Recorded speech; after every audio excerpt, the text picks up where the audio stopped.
Okay, week 5, Eagles versus the Rams.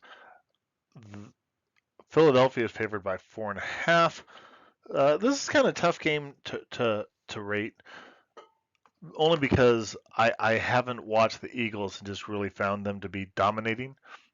I think that they're still trying to struggle find who they are.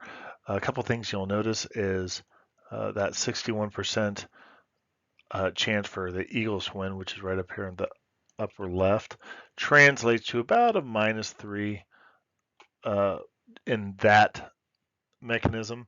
And you come over here and you just look at the raw score. So this is taking, again, 100 samples, 100 games, and what's the average? That's what the box plots is. You're going to get the quartiles here. The median, that's what this is at 23.5. So let's just say 24, 24 to 17. That's where I'm looking at just saying, okay, Philadelphia, just using the raw scores, should be winning this game. Question is should they be winning by 4.5 points?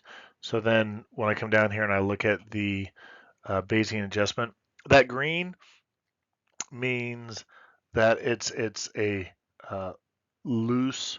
It's a the model has slightly underestimated how good the Rams have been, and so I'm not going to use the Bayesian adjustment in that just because I don't think that it's a strong that there's enough evidence to show that the Rams' performance, actual performance, is that much different than what the predicted performance will be.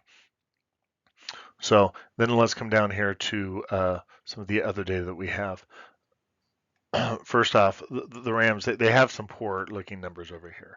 They're not able to rush the ball, and then their defensive rush is mediocre, which is, I would say, somewhat uncharacteristics of the Rams. They typically, in the past few years, have had some pretty good defenses. And then they're mediocre at pass, and they're mediocre at defending the pass as well. Meanwhile, Philadelphia has some pretty strong numbers going for them up there.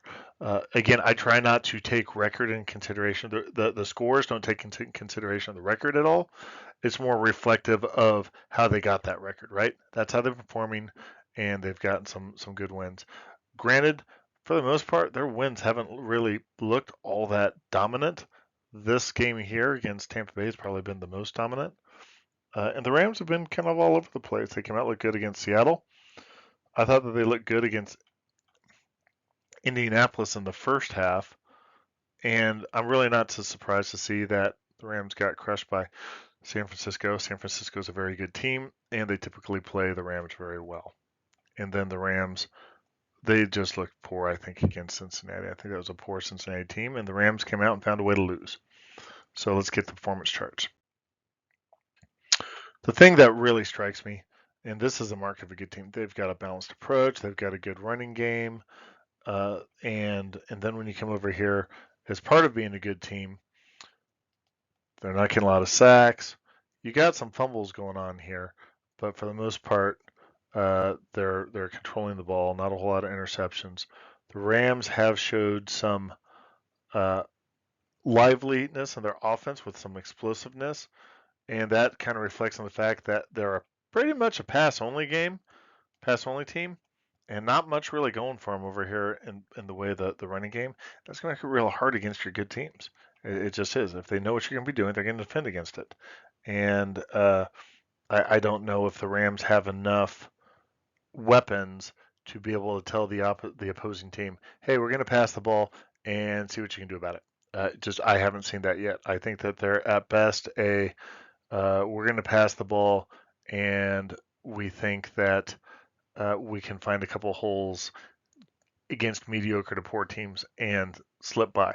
And hopefully, in the meantime, grow a running game or grow a couple other uh, difference makers, some playmakers, make that happen. So, with that, uh, I I am picking Philadelphia on this. Good luck with your bet. If you like what you're listening to, hit like and subscribe and drop a note. Have a good one.